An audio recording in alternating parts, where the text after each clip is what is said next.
Hey guys, welcome back to the Theory Lesson Series. In this video we're looking at diatonic intervals. Intervals are of course the distance between two pitches or notes, and diatonic simply means within a key. So we're going to be working with the key of C major, and the notes in that of course are C, D, E, F, G, A, B, C. So diatonic means that we'll only be using those pitches. We won't deviate from that, so we won't be going to any sharps or flats. So remember that term, diatonic within a key. I'm going to play a little major scale pattern here just so you know where I'm pulling my notes out from. There's going to be a slight deviation from that, but C major starting on string 3 fret 5, and then string 3 fret 7, and string 2 fret 5, 6, and 8, and then string 1 fret 5, 7, and 8. And what I'm going to be doing with that is playing these intervals melodically and harmonically. Playing melodic intervals means playing them separately, one at a time, and playing harmonic intervals is like a chord. You're playing the notes simultaneously. So D and C are on the same string here, so obviously I'm going to have to play those. I'm going to have to play that D in a different spot, and then also the perfect unison. So the intervals we're going to encounter as we go, the way we're looking at this is from the root to every other note in the scale. C up to D, C up to E, C up to F.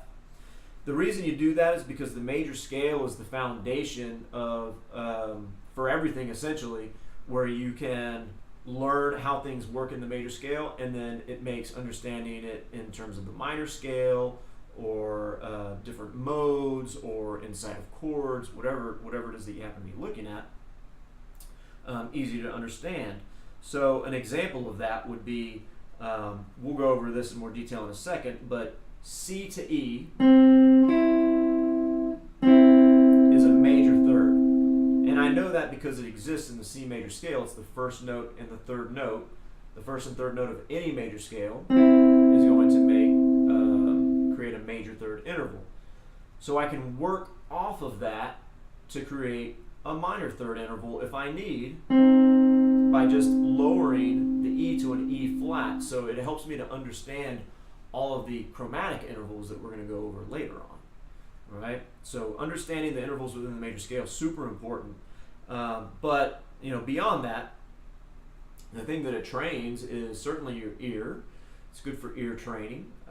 So you can pick stuff up outside of, out of recordings, things that you're working on, or for composing, things that you're trying to hear, and also for patterns on the guitar.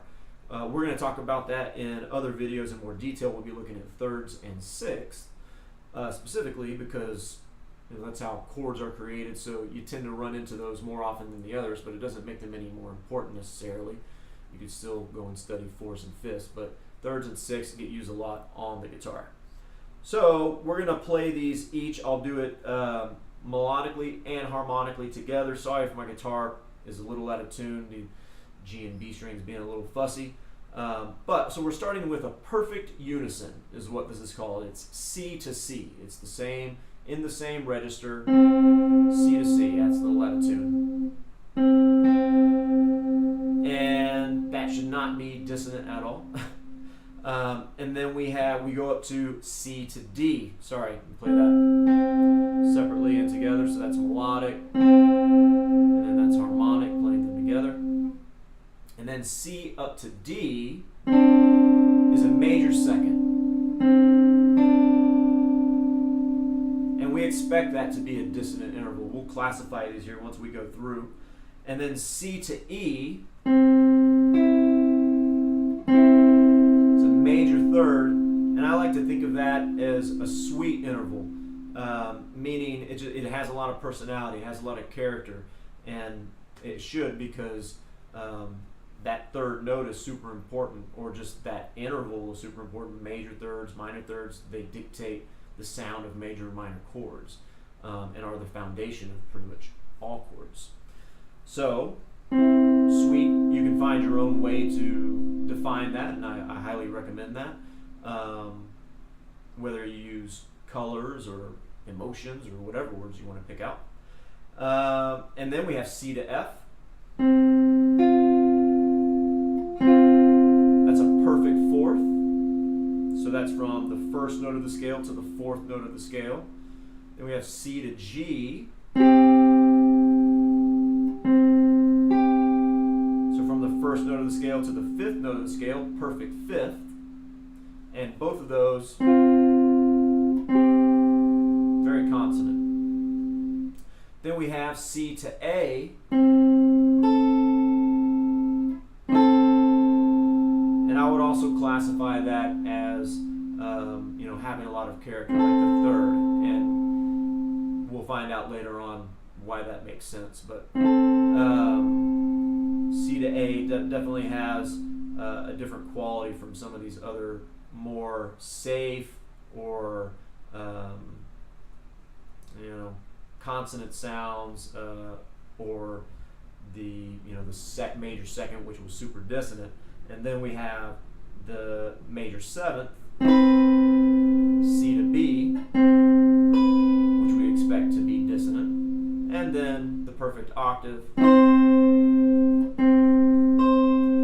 which we expect to be consonant, C to C.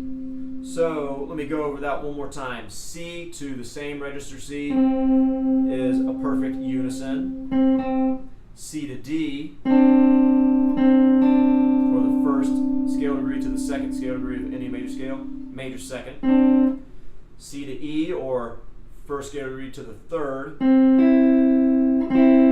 a major third. First scale degree to your fourth scale degree, C to F, perfect fourth. First scale degree to fifth scale degree, C to G, perfect fifth. First scale degree to sixth scale degree, C to A, is a major sixth. First to seventh, C to B, major seventh, and then C to C, perfect octave. So one of your questions will undoubtedly be, if you haven't studied intervals before, why are some called major and others are called perfect? This was stuff that was determined a long time ago, and that perfect title or label insinuates the more pure sound, and so that's attached to the perfect unison, the perfect octave, perfect fourth, perfect fifth. All very, aside from my out-of-tune guitar, very consonant sounds.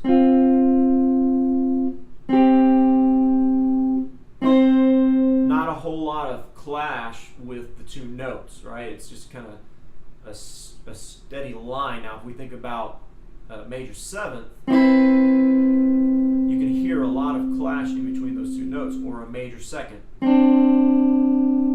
You hear the kind of wobbly little wave going through there. And then thirds and sixths are somewhere in between there. Not as much consonants as a perfect interval, perfect fourth or perfect octave, whichever one you choose, and not as much dissonance as a major second or a major seventh. Same thing with the sixth. So if we classify them from most consonant to most dissonant, we could say perfect unison, perfect octave, and then perfect fourth and perfect fifth, and then major third and major sixth, and then major second and major seventh.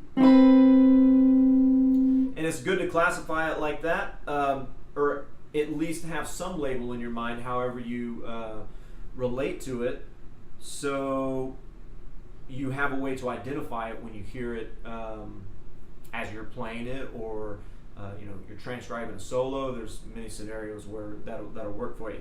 But playing this on the guitar, or if you have a friend that's working on ear training, have them play intervals and you can try and guess what they are. Y'all can take turns doing that. That's always a nice thing to do.